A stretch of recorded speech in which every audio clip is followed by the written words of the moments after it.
es la gestación del Estado moderno. ¿Cómo se creó, gestó el Estado moderno?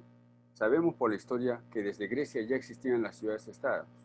pero fue con la Ilustración donde la idea de Estado moderno se gestó, donde sus elementos esenciales fueron germinando, agarrando consistencia y constituyéndose como características y elementos propios de aquella naciente institución del poder público. Su administración y la subsunción o dominación de quienes integraban una sociedad determinada. El Estado moderno se construyó y conformó por instituciones de poder como la justicia, el Congreso, los gobernadores, el sistema legal y la concentración de la fuerza pública para organizarse. Así nos los explica Giddens cuando escribe, cito, un Estado existe donde hay un aparato político, instituciones de gobierno, tales como una sala de justicia, un parlamento o congreso, más funcionarios públicos civiles, gobernando sobre un territorio dado, cuya autoridad se respalda por un sistema legal y por la capacidad de emplear la fuerza para implantar sus políticas, dice Giddens.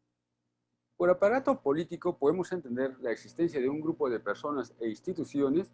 que se organizan alrededor del poder público y específicamente para acciones de gobierno, para gobernar a también un grupo de personas e instituciones, ya sea que estas últimas estén dentro de una polis, ciudad, distrito, departamento, región, nación. El aparato político es todo aquel sistema institucionalizado para gobernar, para el dominio de unos pocos sobre los otros por una fuerza pública a través de un mecanismo de representación popular o delegación del poder público del todo social. Respecto a las instituciones de gobierno, se conjugan estas dos palabras instituciones y gobierno, puesto que una institución es algo que tiene su fundamento en el poder y su permanencia en el reconocimiento de aquel poder. Así, una institución es aquella que tiene una consolidación, conformación, construcción y estructuración debidamente establecida, pero además reconocida por la sociedad a través de sus mecanismos de creación y permanencia. Pongamos un ejemplo. El Poder Judicial es una institución, pero solo porque está debidamente reconocida por la Constitución Política, reglamentada con su ley orgánica de funciones, operacionalizada en las demás normas legales que la reconocen y la complementan. Es solo institución, se debe decir, solo porque existe una infraestructura además, llamadas como palacios de justicia, cortes superiores de justicia, juzgados y locales administrativos, para su efectivo funcionamiento. Además, cuenta con toda una organización material y real de personas que trabajan allí, como los jueces, secretarios, asistentes, técnicos, administrativos, etc. Todo esto hace que exista una institución como expresión y extensión del concepto de Estado. Una institución es el paso de un grupo inorgánico a un grupo organizado. Nos dice, Bobbio afirma que para que algo adquiera la categoría de institución requiere tres cosas. Uno, que se determinen los fines propios de la institución. Dos, que se establezcan los medios o por lo menos los medios principales que se consideran necesarios para lograr aquellos fines. Tres, que se distribuyan las funciones específicas de los individuos que componen el grupo para que cada uno colabore a través de los medios previstos para el logro del fin. Esto lo dice Bobbio, ¿no? Respecto a la existencia y determinación de un territorio para considerarse Estado, esto es porque hasta antes de los Estados modernos aún existían territorios de nadie, que no pertenecían a nadie, por lo que la determinación del territorio sirve para tener el marco de la competencia de cada Estado, definición de sus derechos, atribuciones y limitaciones. En un Estado moderno, el propio concepto de territorio tiene una extensión amplia. Así, no se trata tan solo de un territorio unificado o unido geográficamente, porque paralelamente a ello puede existir un territorio disperso geográficamente. Esto último era lo común en la antigüedad. Prueba de ello es que las guerras medievales podían accesitar al poderío de los conquistadores los territorios conquistados, sean que estos estuvieran limitando con el territorio de los conquistadores o no. Actualmente, el territorio se ha especializado, incluyendo elementos diferenciadores como el suelo, subsuelo, sobresuelo, lecho, espacio territorial, millas marítimas, embajadas, consulados, etc. Conceptos que se han ido desarrollando y perfeccionando a un nivel mayor, como por ejemplo el que realizó para el cierre del problema fronterizos entre Perú y Ecuador, cuando se concedió la propiedad privada de Tiguinza a Ecuador dentro de un territorio peruano, fenómeno que se puede profundizar en el libro Testigo Presencial, de autoría de Fernando Terceñí Granda, este gran filósofo.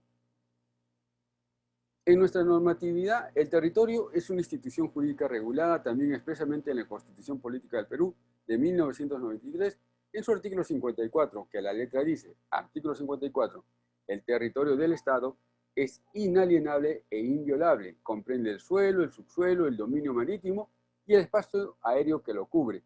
El dominio marítimo del Estado comprende el mar adyacente a sus costas, así como su lecho y subsuelo, hasta la distancia de 200 millas marinas medidas desde las líneas de base que establece la ley. En su dominio marítimo, el Estado ejerce soberanía y jurisdicción, sin perjuicio de las libertades de comunicación internacional, de acuerdo con la ley y con los tratados ratificados por el Estado. El Estado ejerce soberanía y jurisdicción sobre el espacio aéreo que cubre su territorio y el mar adyacente hasta el límite de las 200 millas, sin perjuicio de las libertades de comunicación internacional, de conformidad con la ley y con los tratados ratificados por el Estado. Cierro cita. En este acápite normativo se reemplaza el término de república y el de Perú, que estaban en la Constitución de 1979, y se pone el de Estado. Además, se agrega un precepto de seguridad y garantía contra el mal uso del poder público, por lo cual se añade que el territorio es inalienable, que no se puede vender, institución que no estaba considerada en el apartado sobre el territorio de la Constitución de 1979. Introducir la institución de que el territorio es inalienable,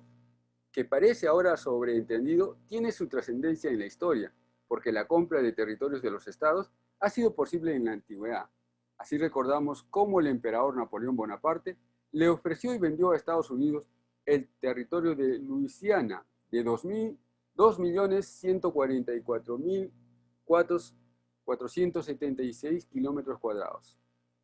que en aquel tiempo era de Francia.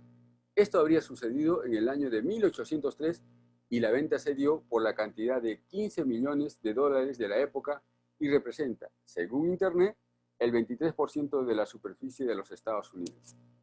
Estaba de presidente de los Estados Unidos independientes Thomas Jefferson. Otros casos sobre el territorio fueron las que se hizo en España. España vendió su territorio llamado Florida a Estados Unidos, esto en el año de 1819 por unos 5 millones de dólares.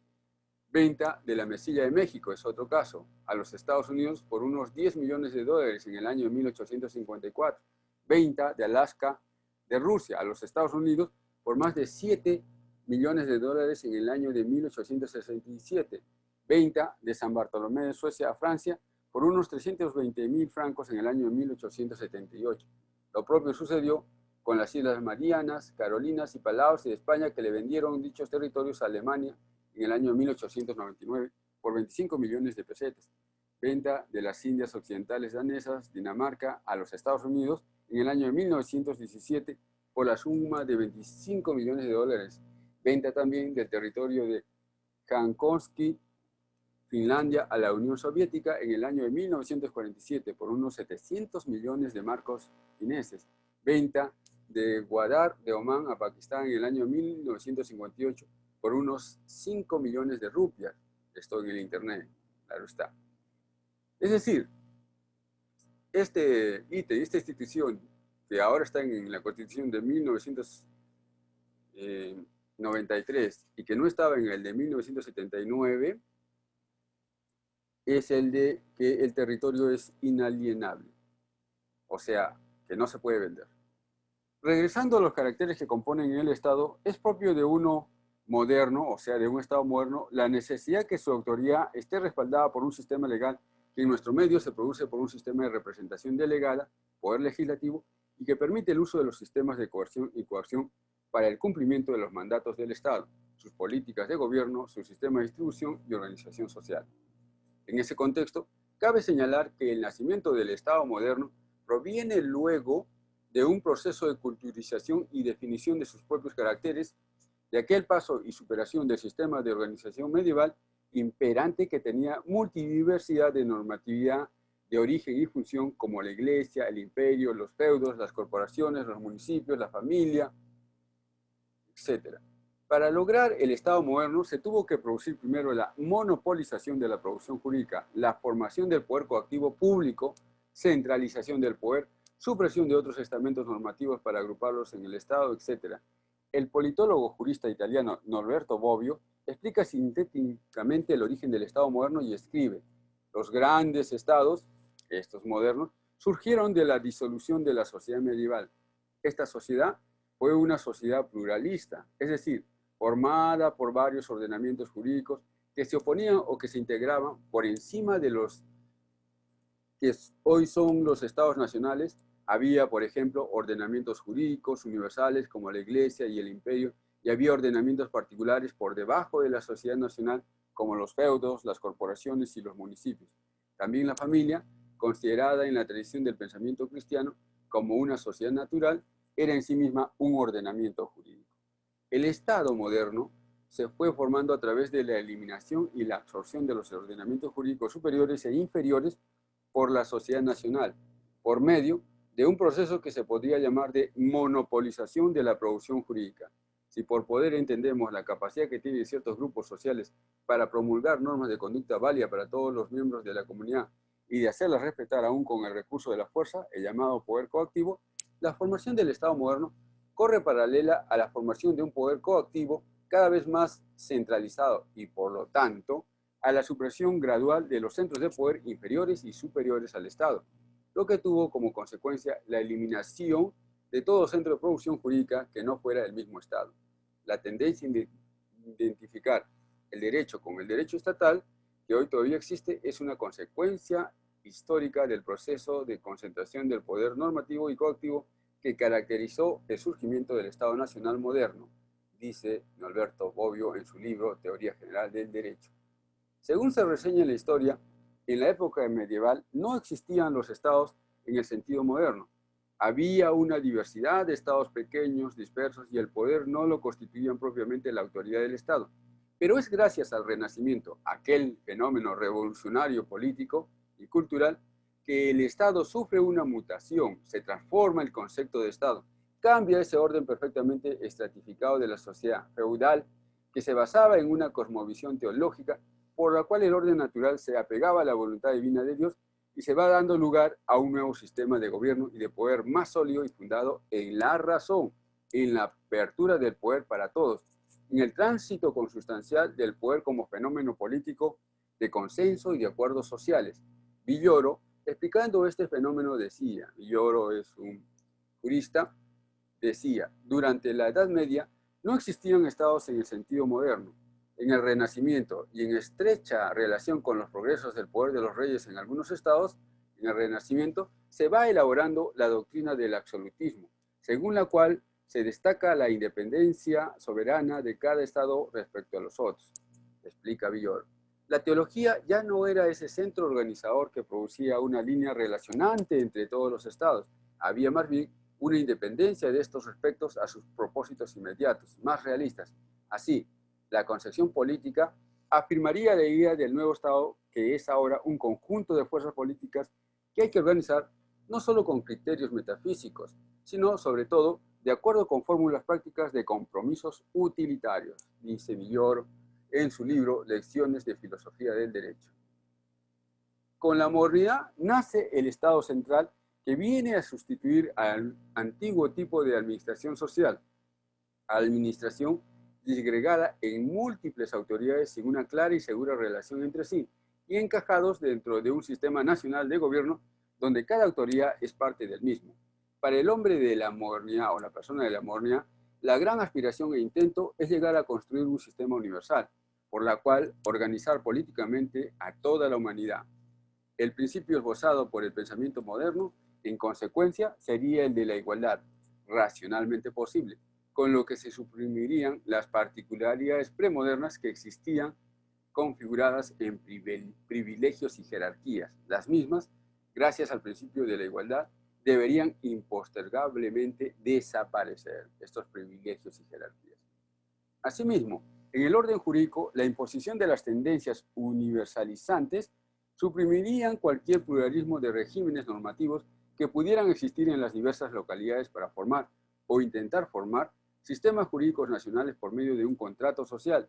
denominado Constitución, que establecería las bases del Estado central, de los códigos y leyes emitidas monopólicamente por un Congreso Nacional. Con esto, El planteamiento evolutivo del pensamiento de la modernidad en el plano del derecho pretende eliminar la casuística y la multiplicidad de fuentes normativas independientes, con el firme y racional propósito de imponer un sistema único, unificado, exclusivo y excluyente, enteramente basado en la perfecta razón. Con este planteamiento, la costumbre queda al margen, olvidada o despreciada por su falta de racionalidad. Así, el derecho, cito, el derecho elimina su diversidad de fuentes y de formas de aplicación, se despoja de todo localismo y se convierte en sistema. En adelante, el derecho se define como un grupo de normas, instituciones y patrones de conducta emanadas de una autoridad central que aspiran a una coherencia interna y cuya aplicación debe hacerse de manera consistente por una organización judicial centralizada a partir del Estado. Este sistema jurídico tiene vigencia general e insiste en conservar su autonomía respecto de las convicciones religiosas, costumbres e incluso de las intervenciones puramente políticas de la autoridad. Reseña Fernando Traseñez Granda, el jurista peruano, uno de los más grandes juristas peruanos, ¿no? En la sociedad se va formando una mentalidad moderna que crecía bajo la corriente del pensamiento colectivista, según la cual el Estado sería la mejor forma de que el hombre pueda alcanzar una vida excelente. Cito, se llega a ver al Estado como la única institución que puede ofrecer bienestar a la persona. Se confía en la capacidad de la planificación central estatal para ofrecer el mejor modo de vida a los ciudadanos, escribiría Eguigure. Se pensaba que el Estado habría de funcionar perfectamente dotándolo de una teoría política adecuada, acertada, aportando beneficios a la sociedad sin más trámites. Sin embargo, la historia ha mostrado que no fue así. Sentencia otra vez Eguigure. Por su lado, Norberto Bobbio hace una explicación más sustanciosa y desarrollada en donde, iniciando su discurso, parafrasea a Ernest Wolfram, que describe el concepto de Estado como un ordenamiento político determinado históricamente, es decir, como una forma de organización del poder históricamente determinada, dada en Europa, y escribe, cito, el concepto de Estado no es un concepto universal, sino que sirve solamente para indicar y describir una forma de ordenamiento político que se dio en Europa a partir del siglo XIII y hasta fines del siglo XVIII o hasta los inicios del XIX, sobre la base de presupuestos y motivos específicos de la historia europea, y que desde aquel momento en adelante se ha extendido, liberándose en cierta medida de sus condiciones originarias concretas de nacimiento y se ha extendido al mundo civilizado todo, nos dice Norberto Bobbio en su libro Diccionario Político. Este tipo de Estado moderno naciente en Europa va a tener características singulares que las diferencian de otras formas de organización del poder, también históricamente determinadas, y las cuales consisten en una progresiva centralización del poder por una instancia cada vez más amplia, que termina por comprender el ámbito entero de las relaciones políticas, aclara nuevamente Bobbio. Además, esta centralización está determinada por la circunscripción territorial dentro del cual habría una obligación político general y el poder o mando político habría de adquirir un tono impersonal. Max Weber llamaría a este proceso de centralización del poder monopolio de la fuerza legítima, explicando a su vez que esa centralización del poder consiste en una tendencia a la superación del policentrismo del poder a favor de una concentración del mismo en una instancia parcialmente unitaria y exclusiva, como nos reseña Norberto Bobbio. El nacimiento del Estado moderno habría surgido así, históricamente hablando, de la tensión y superación de un sistema de organización del poder policéntrico para pasar a una monopolización de la organización del poder, registrado territorialmente y con carácter unitario. Cito, la historia del nacimiento del Estado moderno es la historia de esa tensión, del sistema policéntrico y complejo de las señorías de origen feudal. Se llega al Estado territorial centralizado y unitario a través de la así llamada racionalización de la gestión del poder y por lo tanto de la organización política, dictada por la evolución de las condiciones históricas materiales, aclara Bobbio. Además, cito, hay en la formación del Estado moderno ciertas incidencias que la hacen posible o aceleran su configuración. La primera, explica Bobbio, habría de ser el concepto de universalidad del cristianismo, teóricamente concebida y experimentalmente practicada en la realidad por efecto del orden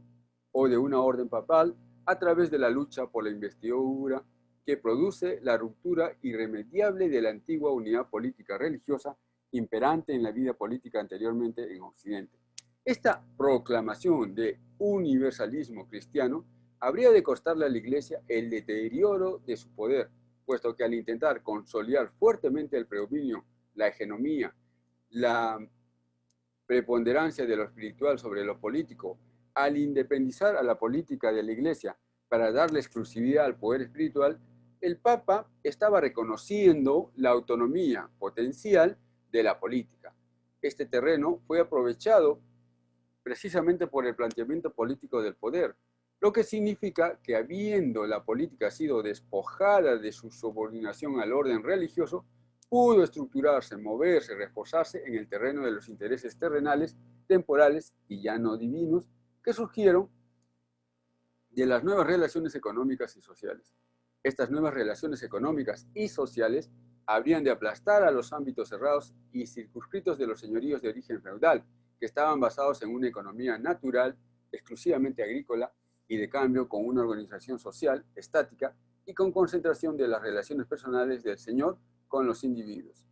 Lo que había pasado efectivamente era un efecto contradictorio propiciado por el propio reino papal, que por intentar mayor poder y preponderancia sobre el campo político, había dejado suelto el mundo político para su configuración en relación a los fundamentos e intereses particulares, es decir, que la distinción entre lo espiritual y lo mundano, desde el principio introducida por los papas para fundar la supremacía de la Iglesia, desplegó su fuerza hacia el predominio y la supremacía de la política, nos cuenta Bobbio.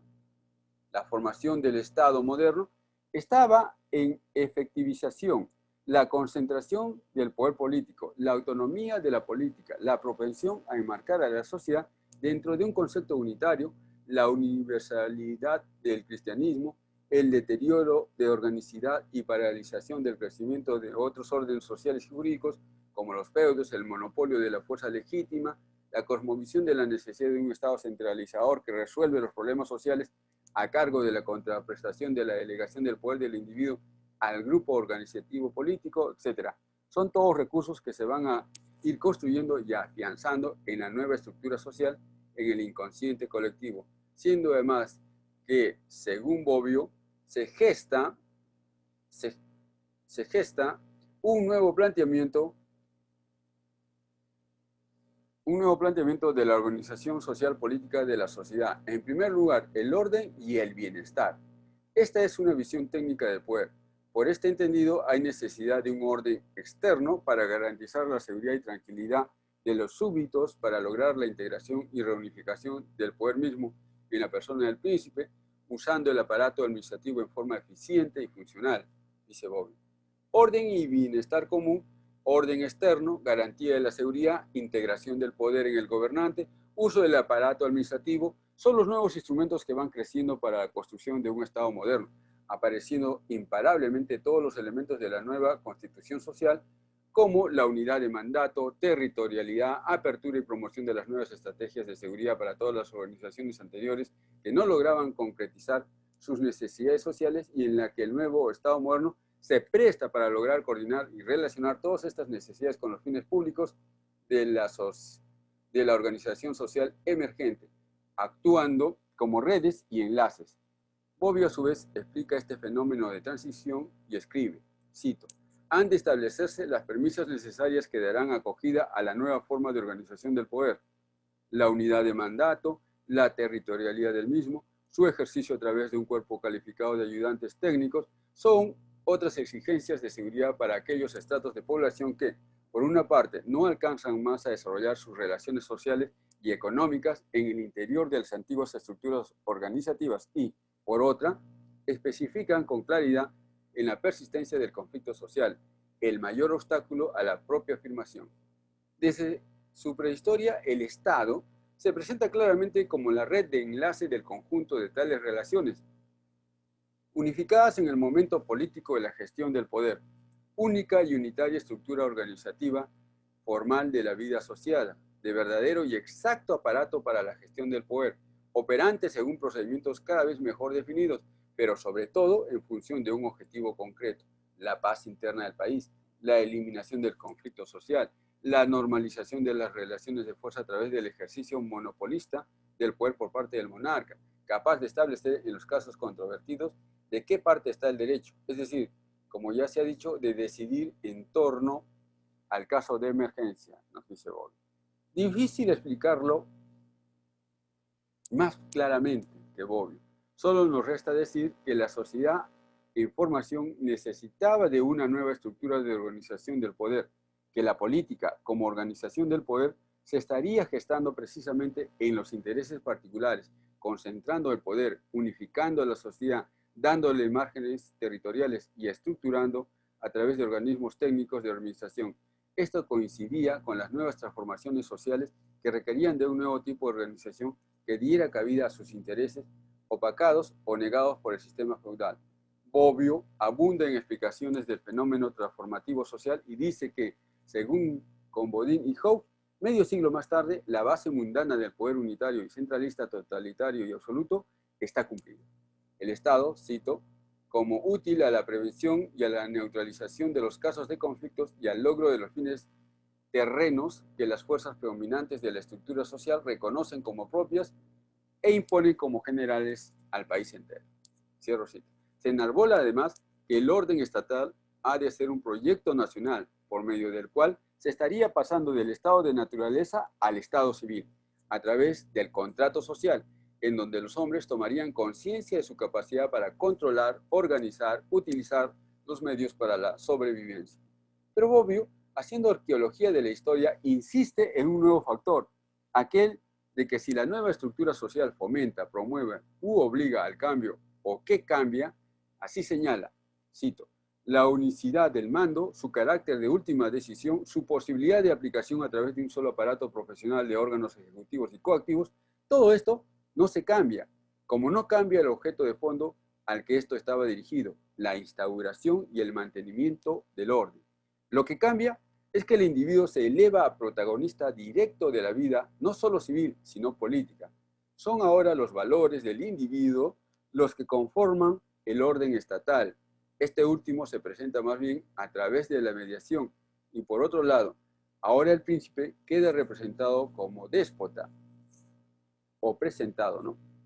Se estaba gestionando una teoría para desarrollar una estructura horizontal y no vertical. Entonces, desde otra línea,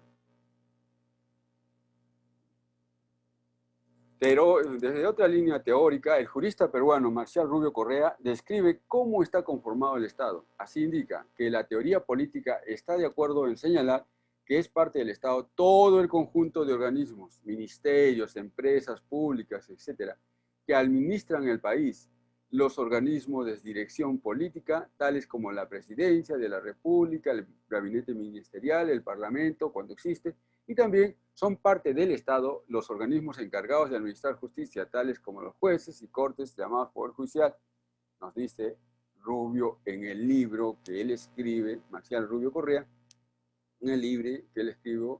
él escribe y que se llama Constitución. ¿Qué y para qué? Además, agrega que la teoría política está de acuerdo en señalar que una de las funciones del Estado es establecer las normas básicas del país a través de las leyes y gobernar efectivamente a todos los miembros de la sociedad, concluyendo que toda la teoría política admite tres cosas antes dichas. Uno, que los organismos administrativos, políticos y judiciales del país son parte del Estado. Dos, que una de las funciones del Estado es dar las leyes y gobernar efectivamente la sociedad. Y tres, que para mantener la tranquilidad pública y hacer cumplir las leyes, el Estado puede utilizar la coacción, es decir, hacer uso legal de la fuerza, a diferencia de las instituciones y personas privadas que no pueden usarla legalmente por sí